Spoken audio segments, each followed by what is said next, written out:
দেশে ফিরে শিক্ষকতা করতে চেয়েছিলেন, ফিরে এসেছেন কফিনে। বলছি জামিল লিমনের কথা, যাকে শুরুর ভিডিওতে দেখা যাচ্ছিল নাহিদা সুলতানা বৃষ্টির পাশে। লিমন ও বৃষ্টি যুক্তরাজ্যে পাড়ি জমিয়েছিলেন উচ্চশিক্ষা নিয়ে উজ্জ্বল ভবিষ্যৎ গড়ার স্বপ্নে, এগোচ্ছিলেনও সেই দিকে। চিন্তা করছিলেন বিয়ের কথা। তা আর হলো কই, এক লহমায় সব শেষ। সিএনএনকে দেওয়া লিমনের বড় ভাইয়ের বক্তব্য অনুযায়ী তার স্বপ্ন ছিল লেখাপড়া শেষ করে একসময় দেশে ফিরে বিশ্ববিদ্যালয়ে শিক্ষকতা করবেন। তিনি ভূগোল, পরিবেশ বিজ্ঞান ও নীতি নিয়ে পিএইচডি করছিলেন। জামিল লিমনের ফেসবুক প্রোফাইলে দেশ ও দেশের নানা ঘটনা নিয়ে পোস্ট দেখা যায়। বিদেশ বিভুঁইয়েও যেন দেশের পিছুটান ছাড়েনি। অ্যাপ্লাইড কেমিস্ট্রির ছাত্রী নাহিদা বৃষ্টি ছিলেন পিএইচডি শিক্ষার্থী ও গবেষক। তার ভাই প্রান্ত বলেন, তিনি খুবই হাসি খুশি মানুষ ছিলেন এবং সবার সাথে মিশতে পারতেন, গান গাইতেন। লিমনের বড় ভাই বলেন, লিমন পরিবারের সাথে কথা বলার সময় বৃষ্টির প্রশংসা করতেন, তাকে প্রতিভাবান বলতেন, তার গানের গলা ও রান্নার হাতের প্রশংসা করতেন। নাহিদা সুলতানা বৃষ্টির ফেসবুক প্রোফাইল জুড়ে দেখা যায় তার গান গাওয়ার ভিডিও। কখনো একা গাচ্ছিলেন, কখনো সাথে ছিল বন্ধুর গিটারের ধ্বনি। লিমনের স্মৃতিচারণ করতে গিয়ে গলা জড়িয়ে আসে ইউনিভার্সিটি অফ সাউথ ফ্লোরিডায় তার পিএইচডি সুপারভাইজারের। ফেসবুকে এক ভিডিওতে দেখা যায় তিনি বলছেন, যদি এক শব্দে জামিলের বর্ণনা দিতে হয় তবে তা হবে উদারতা। তিনি অনেক উদার ছিলেন। নিজের শিক্ষার্থীকে উদ্দেশ্য করে বাংলায় বিদায় বন্ধু বলে বক্তব্য শেষ করেন তিনি। হত্যার তদন্তের কথা জানাতে গিয়ে পুলিশও প্রশংসা করেছেন লিমন ও বৃষ্টির। হিলসবোরো কাউন্টির শেরিফ চ্যাড ক্রোনিস্টার বলেন, লিমন ও বৃষ্টি শিক্ষার্থী হিসেবে নিবেদিত ও বন্ধু হিসেবে অনুগত ছিলেন। তার ভাষায় বৃষ্টি ও লিমন শুধু শিক্ষার্থীই ছিলেন না, তারা ছিলেন উদ্যমী ও সফল ব্যক্তি, যারা উজ্জ্বল ভবিষ্যতের যোগ্য ছিলেন এবং সেই পথেই এগোচ্ছিলেন। কিভাবে এই স্বপ্ন শেষ হলো তার আদ্যোপান্ত জানা যায় হিলসবোরো কাউন্টি শেরিফের তুলে ধরা তদন্তের ঘটনা প্রবাহে। গত 16 এপ্রিল লিমন ও বৃষ্টি নিখোঁজ হন। বৃষ্টির ভাই জাহিদ হাসান প্রান্ত ফেসবুকে লিখেন, 16 এপ্রিলের পর থেকে তার বোন নাহিদা সুলতানা বৃষ্টির কোনো খোঁজ নেই। 23 এপ্রিল গোয়েন্দারা লিমনের বাসভবনের কাছে একটি ডাস্টবিনের ভেতর রক্তমাখা কিছু জিনিস খুঁজে পান। এরপরই লিমন ও বৃষ্টিকে মিসিং অ্যান্ড এন্ডেঞ্জার্ড হিসেবে ক্লাসিফাই করা হয়।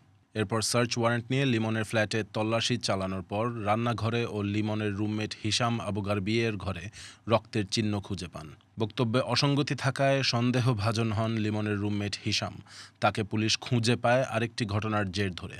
24 এপ্রিল শুক্রবার সকালে এক বাড়িতে ডোমেস্টিক ভায়োলেন্সের অভিযোগ পেয়ে পুলিশ অভিযান চালানোর পর সোয়াট সদস্যরা গিয়ে বের করে আনেন হিশামকে। হিশামের ফোনের লোকেশন হিস্ট্রি অনুযায়ী পুলিশ লিমনকে খুঁজতে শুরু করে। 24 এপ্রিল হাওয়ার্ড ফ্র্যাঙ্কলিন ব্রিজের উপর একটি কালো ময়লার ব্যাগের ভেতর লিমনের মরদেহ পাওয়া যায়। তার হাত ছিল বাঁধা, শরীরে ছিল ছুরিকাঘাতের চিহ্ন।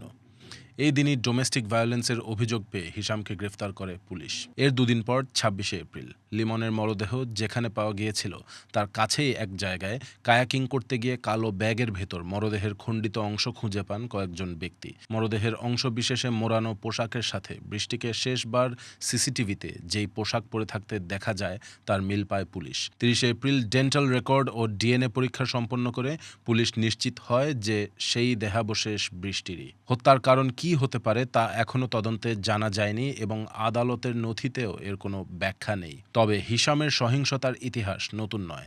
সিএনএনের রিপোর্টে বলা হয়, হিশাম 2023 সালে নিজের ভাইকে ঘুষি মারেন এবং মাকে পিঠে লাথি মেরে নিচে ফেলে দেন।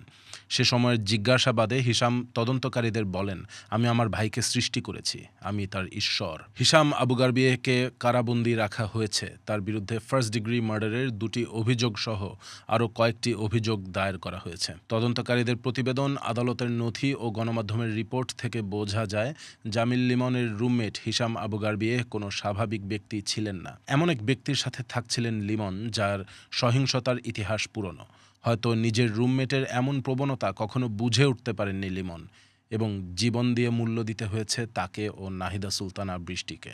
বন্ধুবান্ধব, পরিবার, শিক্ষক ও পুলিশের ভাষ্যে লিমন ও বৃষ্টি ছিলেন নিষ্ঠাবান ব্যক্তি। প্রেম, বন্ধুত্ব ও শিক্ষা এর সব কিছুতেই নিবেদিত ছিলেন। নিজ নিজ ক্ষেত্রে উজ্জ্বল ভবিষ্যতের দিকে এগোচ্ছিলেন তারা, দেখছিলেন একসাথে এক ঘরে ওঠার স্বপ্ন। তবে তা আর হয়ে উঠল না। না ফেরার দেশে পাড়ি জমালেন দুজন। ইউনিভার্সিটি অফ সাউথ ফ্লোরিডার প্রেসিডেন্ট মোয়েজ লিমায়েন শুক্রবার এক শোক সভায় বলেন, লিমন ও বৃষ্টির ক্যাম্পাস প্রাঙ্গণে তাদের একটি স্মৃতিসৌধ নির্মাণ করা হবে যাতে তারা চিরস্মরণীয় হয়ে থাকেন। লিমন ও বৃষ্টি বেঁচে থাকবেন তাদের শুভাকাঙ্ক্ষী ও দেশের মানুষের স্মৃতিতে, ক্যাম্পাসের স্মৃতিসৌধতে ও আকাশের নীল ধ্রুবতারা হয়ে।